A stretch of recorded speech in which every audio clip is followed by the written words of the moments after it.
ஓம் சாந்தி. April 3, 2025. காலை முரளி பாப்தாதா, மதுபன். இனிமையான குழந்தைகளே, உங்களுடைய இப்புதிய விருட்சம் மிகவும் இனிமையானது. இந்த இனிமையான விருட்சத்திடம் மட்டுமே பூச்சிகள் வருகின்றன. பூச்சிகள் அனைத்தையும் இல்லாமல் செய்கின்ற கிருமி நாசினியானது மன்மனாபவ் ஆகும். கேள்வி: திறமை சித்தி அடைகின்ற மாணவர்களின் அடையாளங்கள் எவை? பதில்: அவர்கள் ஒரு பாடத்தில் மட்டுமன்றி சகல பாடங்களிலும் முழு கவனம் செலுத்துகிறார்கள். பௌதிக சேவை என்னும் பாடமும் சிறந்ததே. அதன் மூலமாக பலர் சந்தோஷத்தை பெறுவதுடன் மதிப்பெண்களும் சேகரிக்கப்படுகின்றன. எவ்வாறாயினும் அத்துடன் இந்த ஞானமும் சிறந்த நடத்தையும் இருக்க வேண்டும். தெய்வீக குணங்களை கிரகிப்பதில் முழு கவனம் செலுத்துங்கள். உங்களிடம் முழுமையாக இந்த ஞானமும் யோகமும் இருக்கும் பொழுது உங்களால் திறமை சித்தி அடைய முடியும். பாடல்: அவர் எங்களிடமிருந்து பிரிக்கப்படவும் மாட்டார், எங்கள் இதயங்களில் துன்பம் இருக்கவும் முடியாது. ஓம் சாந்தி. குழந்தைகளாகி நீங்கள் இப்பொழுது எதை கேட்டீர்கள்? குழந்தைகளாகிய உங்களின் இதயங்கள் யாருடன் இணைக்கப்பட்டுள்ளன? வழிகாட்டியுடன் ஆகும். வழிகாட்டி உங்களுக்கு எதை காட்டுகின்றார்? அவர் உங்களுக்கு ஸ்வர்க்க வாசல்களை காட்டுகின்றார். குழந்தைகளாகிய நீங்கள் ஸ்வர்க்க வாசல், அதாவது கேட்வே டு ஹெவன் என்னும் பெயரை கேட்டுள்ளீர்கள். எப்பொழுது ஸ்வர்க்க வாசல்கள் திறக்கின்றன?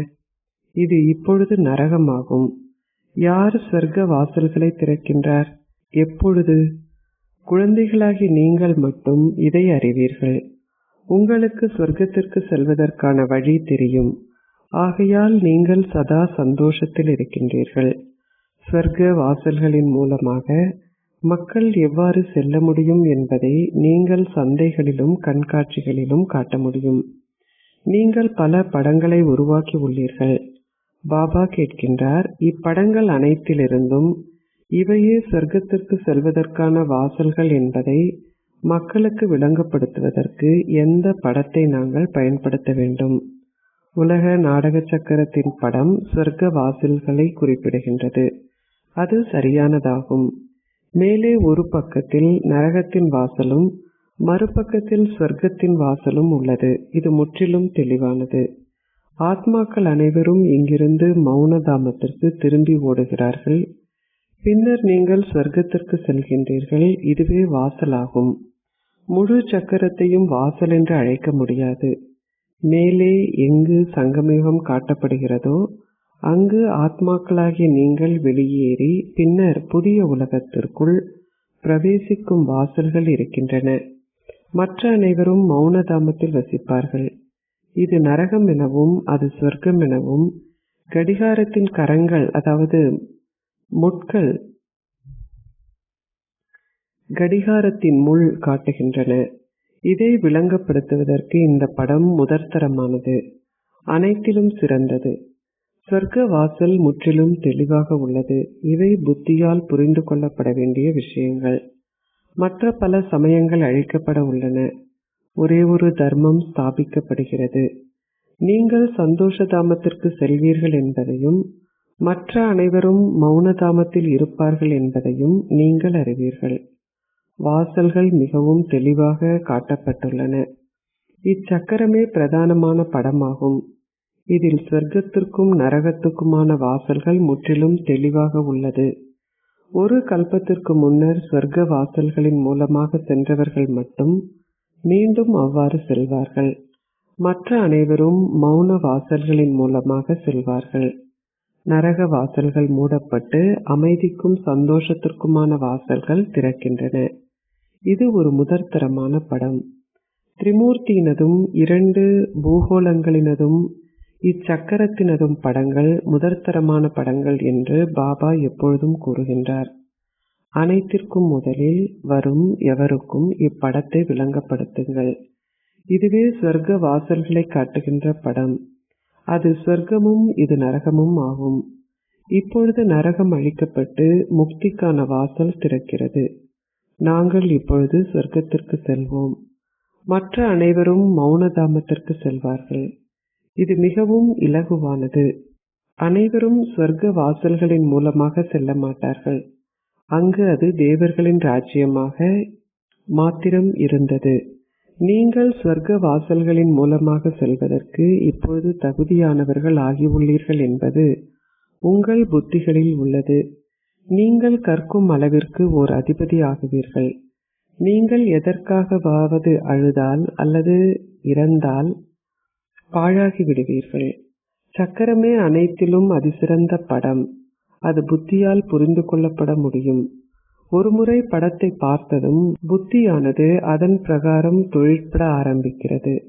அனைத்தையும் விளங்கப்படுத்துவதற்கு எந்த படங்கள் பிரதானமாக பயன்படுத்த வேண்டும் என்பதை பற்றி எண்ணங்களை குழந்தைகளாகி நீங்கள் நாள் முழுவதும் கொண்டிருக்க வேண்டும். Gateway to heaven. இந்த ஆங்கில வார்த்தைகள் மிகவும் சிறந்தவை. இப்பொழுது பல பாஷைகள் உள்ளன. ஹிந்துஸ்தான் என்னும் வார்த்தையிலிருந்தே ஹிந்தி என்னும் வார்த்தை தோன்றியுள்ளது. இந்துஸ்தான் என்னும் வார்த்தை சரியானதல்ல.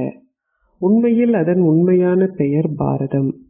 அவர்கள் பாரத தேசத்தை பற்றி பேசுகிறார்கள். வீதிகள் போன்றவற்றின் பெயர்கள் மாற்றப்பட்டுள்ளன. ஒரு நாட்டின் பெயர் மாறுவதில்லை. மகாபாரதம் என்னும் வார்த்தை உள்ளது. பாரதம் அனைத்து விஷயங்களிலும் நினைவு கூறப்படுகிறது. பாரதம் எமது நாடு என்றும் மக்கள் பாடுகிறார்கள்.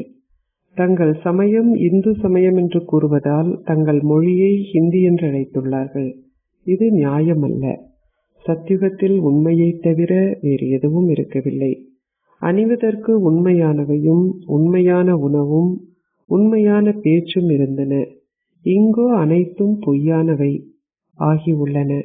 ஆகவே ஸ்வர்க்க வாசல் என்னும் இவ்வார்த்தைகள் மிகவும் சிறந்தவை.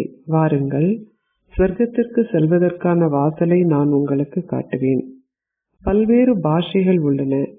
தந்தை குழந்தைகளாகி உங்களுக்கு சத்கதிக்காக மேன்மையான வழிகாட்டல்களை கொடுக்கின்றார். தந்தையின் வழிகாட்டல்களை பற்றி கூறப்பட்டுள்ளது. சத்கதிக்கான அவருடைய வழிகளும் முறைகளும் தனித்துவமானவை. அவர் குழந்தைகளாகிய உங்களுக்கு அத்தகைய இலகுவான வழிகாட்டல்களை கொடுக்கின்றார். நீங்கள் கடவுளின் ஸ்ரீமத்தை பின்பற்ற வேண்டும். ஒரு வைத்தியரின் வழிகாட்டல்களை பின்பற்றுவதால் நீங்கள் ஒரு வைத்தியர் ஆகுவீர்கள். கடவுளின் வழிகாட்டல்களை பின்பற்றுவதால் நீங்கள் ஆண் தெய்வங்களாகவும் பெண் தெய்வங்களாகவும் ஆகுவீர்கள். இவையே கடவுளின் வாசகங்கள். இதனாலேயே பாபா கூறியுள்ளார், அனைத்திற்கும் முதலில் யார் கடவுள் என்று அவர்களுக்கு நிரூபியுங்கள். ஆண் தெய்வங்களும் பெண் தெய்வங்களுமே நிச்சயமாக சொர்க்கத்தின் அதிபதிகள் ஆவார்கள். பிரம்ம தத்துவத்தில் எதுவுமே இல்லை. சொர்க்கமும் நரகமும் இங்கேயே உள்ளன. சொர்க்கமும் நரகமும் ஒன்றிலிருந்து மற்றொன்று முழுமையாக வேறுபட்டது. மக்களின் புத்திகள் முற்றிலும் தமோ பிரதானம் ஆகியுள்ளன. அவர்கள் எதையும் புரிந்து கொள்வதில்லை. சத்யுகத்தின் கால எல்லையை அவர்கள் 100,000 வருடங்கள் என்று கணித்து விட்டார்கள். கலியுகம் பற்றி இன்னமும் 40,000 வருடங்கள் உள்ளன என அவர்கள் கூறுகிறார்கள். அவர்கள் காரிருளில் உள்ளார்கள். உங்களை சொர்க்கத்திற்கு அழைத்து செல்வதற்கு தந்தை உங்களை நற்குணவான்கள் ஆக்குகின்றார் என்பதை இப்பொழுது குழந்தைகளாகி நீங்கள் அறிவீர்கள். எவ்வாறு சதோபிரதான் ஆகுவது என்பதே நீங்கள் கொண்டிருக்க வேண்டிய பிரதானமான அக்கறையாகும். சதா தன்னை மட்டுமே நினைவு செய்யும்படி தந்தை உங்களுக்கு கூறியுள்ளார். நடக்கும் பொழுதும் அனைத்தையும் செய்யும் பொழுதும் புத்தியில் இந்த நினைவு மட்டுமே இருக்க வேண்டும். காதலர்களும் காதலிகளும் செயல்களை செய்கிறார்கள். பக்தியிலும் அவர்கள் செயல்களை செய்யும் பொழுது அவர்களின் புத்திகளில் அந்த ஒரே ஒருவரின் நினைவே இருக்கிறது. அவர்கள் அவரை நினைவு செய்வதற்கு மாலையின் மணிகளை உருட்டுகிறார்கள். தந்தையும் மீண்டும் மீண்டும் கூறுகின்றார், சதா உங்கள் தந்தையான என்னை நினைவு செய்யுங்கள். அவர்கள் அவரை சர்வ வியாபி என்று அழைப்பதால் அவர்கள் யாரை நினைவு செய்வார்கள்? தந்தை விளங்கப்படுத்துகின்றார். அவர்கள் நாஸ்திகர்கள் ஆகியுள்ளார்கள். அவர்களுக்கு தந்தையை கூட தெரியாது. அவர்கள் கூறுகிறார்கள், ஓ தந்தையாகிய கடவுளே, ஆனால் அவர் யார் என்பதை அவர்கள் அறிந்து கொள்வதே இல்லை. ஓ தந்தையாகிய கடவுளே என ஆத்மாக்கள் கூறுகிறார்கள். ஆனால் ஆத்மா என்றால் என்ன? ஒவ்வொரு ஆத்மாவும் வேறுபட்டவர். அந்த ஒரே ஒருவர் பரமாத்மா, அதாவது பரம்.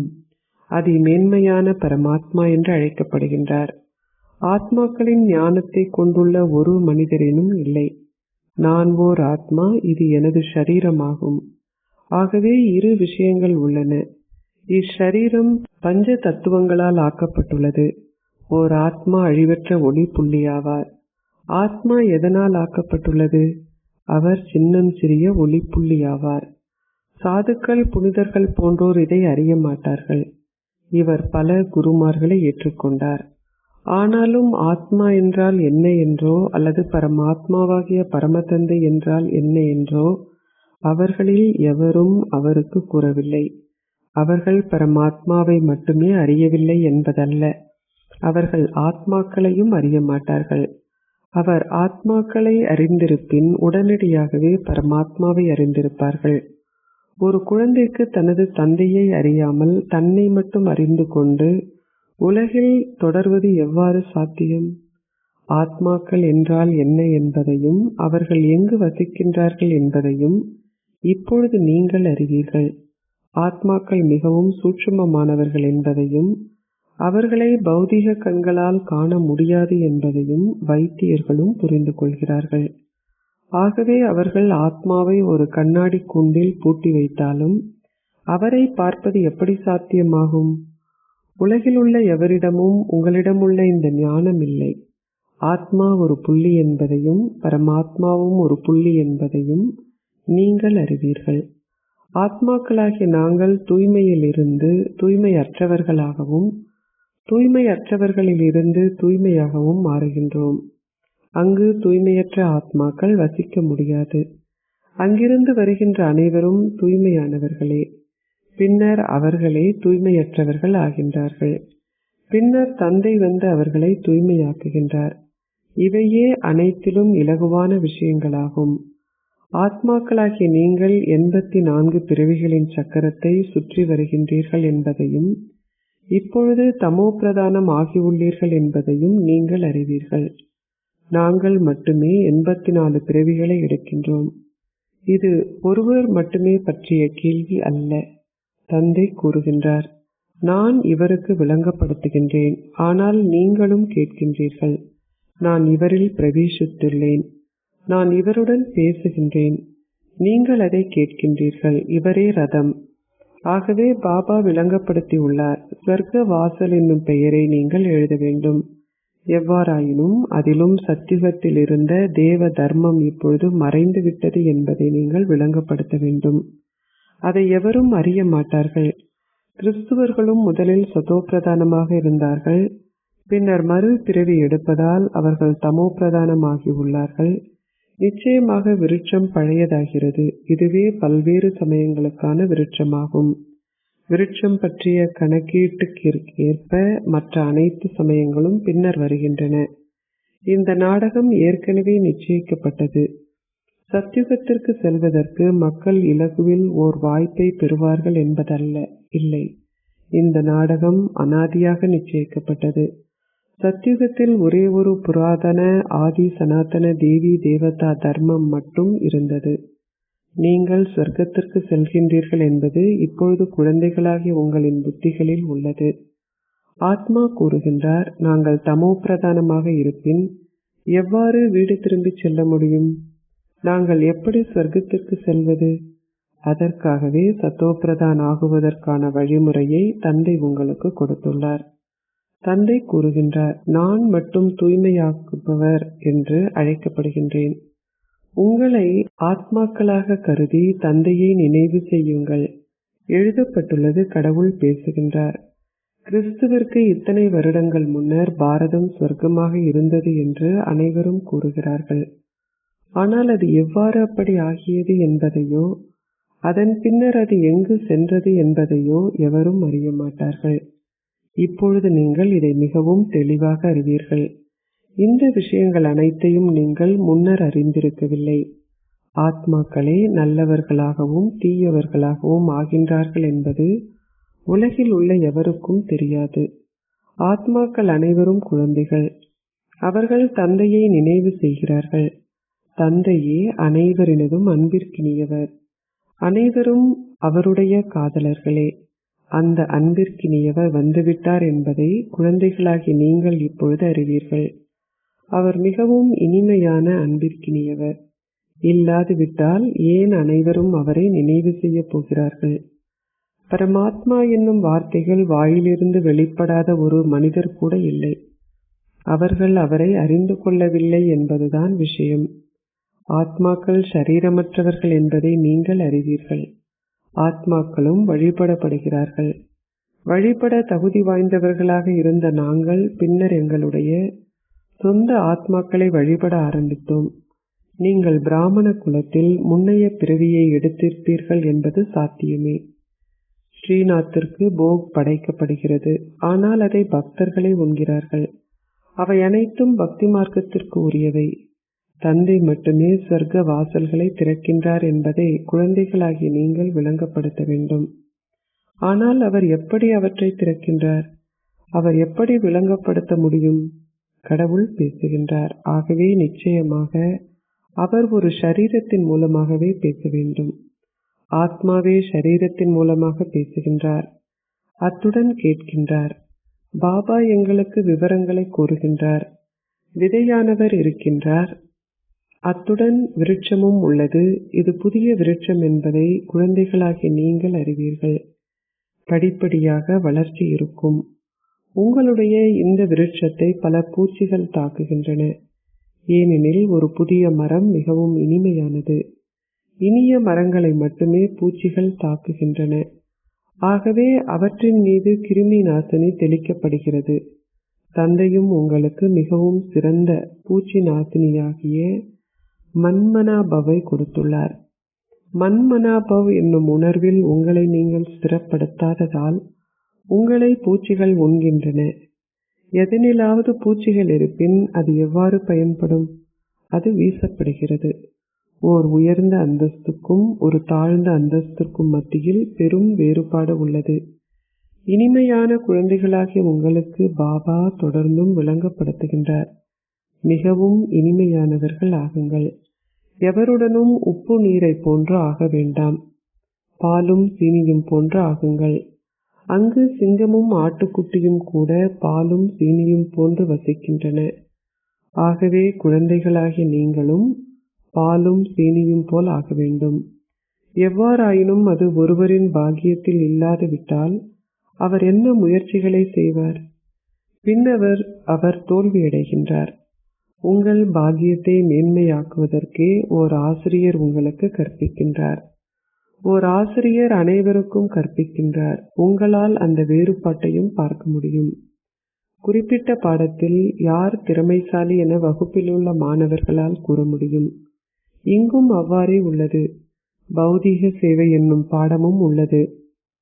பண்டாரி, அதாவது சமையலறையை பராமரிக்கும் போலி தாதி உள்ளார். பலரும் சந்தோஷத்தை பெறுவதால் அவர்கள் அவரை அதிக அளவு நினைவு செய்கிறார்கள். அது நல்லது.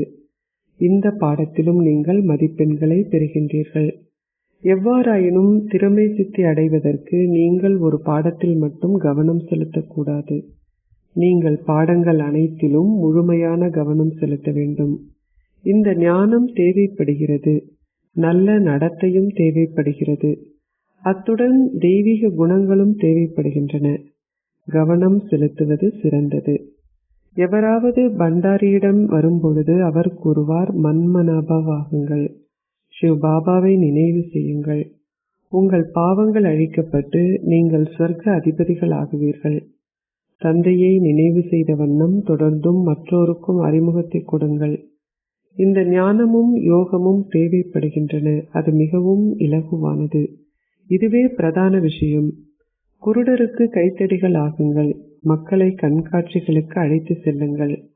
அவர்களுக்கு கூறுங்கள், வாருங்கள், நான் உங்களுக்கு சொர்க்க வாசல்களை காட்டுவேன். இது நரகமும் அது சொர்க்கமும் ஆகும். தந்தை கூறுகின்றார், என்னை நினைவு செய்து தூய்மையாகுங்கள். நீங்கள் தூய உலகின் அதிபதிகள் ஆகுவீர்கள். மன்மனாபவ். மிக சரியாக ஒரு கல்பத்தின் முன்னர் செய்ததைப் போலவே பாபா உங்களுக்கு கீதையை மீண்டும் கூறுகின்றார். இதனாலேயே பாபா படத்தை உருவாக்கி வைத்துள்ளார். கீதையின் கடவுள் யார்? சொர்க்க வாசல்களை திறப்பவர் யார்? அவற்றை சிவ் பாபாவே திறக்கின்றார். ஸ்ரீ கிருஷ்ணர் அதன் மூலமாக அக்கறை செல்கின்றார். 2 பிரதான படங்கள் உள்ளன, மற்ற அனைத்தும் விவரங்கள். குழந்தைகளாகி நீங்கள் மிகவும் இனிமையானவர்கள் ஆக வேண்டும். அதிகளவு அன்புடன் பேசுங்கள். உங்கள் எண்ணங்கள், வார்த்தைகள், செயல்களின் மூலமாக மற்றோருக்கு சந்தோஷத்தை கொடுங்கள். பண்டாரியை பாருங்கள். அவர் அனைவரையும் சந்தோஷமாக வைத்துள்ளார். ஆகவே அவர்கள் அவருக்காக பரிசுகளை கொண்டு வருகிறார்கள். இதுவும் ஒரு பாடமாகும். அவர்கள் வந்து பரிசுகளை கொடுக்கிறார்கள். அப்பொழுது அவர் கூறுகின்றார், நான் ஏன் உங்களிடமிருந்து பெற வேண்டும்? ஏனென்றால் பின்னர் நான் உங்களையே நினைவு செய்வேன். நான் சிவ் பாபாவின் பொக்கிஷ களஞ்சியத்திலிருந்து பெற்றால் சிவ் பாபாவையே நான் நினைவு செய்வேன். அச்சா, இனிமையிலும் இனிமையான அன்பிற்குரிய, எப்பொழுதோ காணாமல் சென்று இப்பொழுது கண்டெடுக்கப்பட்டிருக்கும் குழந்தைகளுக்கு உங்கள் தந்தை தாயாக இருக்கும் பாப் தாதாவின் அன்பும் நினைவுகளும் காலை வந்தனங்களும். ஆன்மீக தந்தை ஆன்மீக குழந்தைகளுக்கு நமஸ்தே கூறுகின்றார். ஆன்மீக குழந்தைகள் ஆன்மீக தந்தைக்கு நமஸ்தே கூறுகின்றோம். தாரணைக்குரிய சாரம் 1. உங்களுக்காக உங்கள் பாக்கியத்தை மேன்மையாக்குவதற்கு ஒருவர் மற்றவருடன் பாலும் சீனியும் போல் வாழுங்கள். மிகவும் இனிமையானவர் ஆகுங்கள். ஒருபொழுதும் உவர்நீர் போல் ஆகாதீர்கள். சகல பாடங்களிலும் முழு கவனம் செலுத்துங்கள். 2. சத்கதி அடைவதற்கு தந்தையிடமிருந்து நீங்கள் பெற்றுள்ள மேன்மையான வழிகாட்டல்களை பின்பற்றி இந்த மேன்மையான வழிகாட்டல்களை மற்றோருக்கும் கூறுங்கள். அவர்களுக்கு சொர்க்கம் செல்வதற்கான பாதையை காட்டுங்கள். ஆசீர்வாதம். நீங்கள் ஒவ்வொரு ஆத்மாவிற்கும் தைரியத்தையும் உற்சாகத்தையும் வழங்குவதன் மூலம் கருணை நிறைந்த உலக உபகாரி ஆகுவீர்களாக. பிராமண குடும்பத்தில் ஒரு பலவீனமான ஆத்மாவிடம் ஒருபொழுதும் அவர் பலவீனமானவர் என கூறாதீர்கள். கருணை நிறைந்த உலக உபகாரி குழந்தைகளான உங்களின் வாயிலிருந்து சதா நல்ல வார்த்தைகளே ஒவ்வொரு ஆத்மாவிற்காகவும் வெளிப்பட வேண்டும். எவரையும் மன சோர்வு அடைய செய்யும் வார்த்தைகள் அல்ல. ஒருவர் எவ்வளவுதான் பலவீனமாக இருந்தாலும் அவர்களுக்கு ஒரு சிக்னலை அல்லது கற்பித்தலை நீங்கள் கொடுக்க வேண்டி இருந்தாலும் அனைத்திற்கும் முதலில் அவர்களை சக்தி வாய்ந்தவர்களாக்கி பின்னர் அந்த கற்பித்தலை அவர்களுக்கு கொடுங்கள். அனைத்திற்கும் முதலில் தைரியம் மற்றும் உற்சாகத்தால் நிலத்தை உழுது அதன் பின்னர் விதைகளை விதையுங்கள். அப்பொழுது ஒவ்வொரு விதையும் இலகுவாக பலனை கொடுக்கும். நீங்கள் இதை செய்யும் பொழுது உலக நன்மைக்கான சேவை வேகம் பெறும். ஸ்லோகம். தந்தையிடமிருந்து ஆசீர்வாதங்களை பெற்று சதா நிரம்பியிருக்கும் அனுபவத்தை பெறுங்கள். அவ்யக்த சிக்னல். ஒன்றிணைந்த ரூபத்தின் விழிப்புணர்வினால் சதா வெற்றி பெற்றவராக இருங்கள். ஒவ்வொரு செயலையும் செய்யும் பொழுதும் எப்பொழுதும் உங்களை ஓர் கர்மயோகி ஆத்மாவாக அனுபவம் செய்யுங்கள். எந்த ஒரு செயலை செய்யும் பொழுதும் நினைவை கொண்டிருப்பதை மறக்காதீர்கள். கர்மமும் யோகமும் இரண்டும் ஒன்றிணைந்திருக்க வேண்டும். ஒன்றிணைந்துள்ள எதையும் பிரிக்க முடியாததை போல் கர்ம யோகி ஆகுங்கள். ஓம் சாந்தி.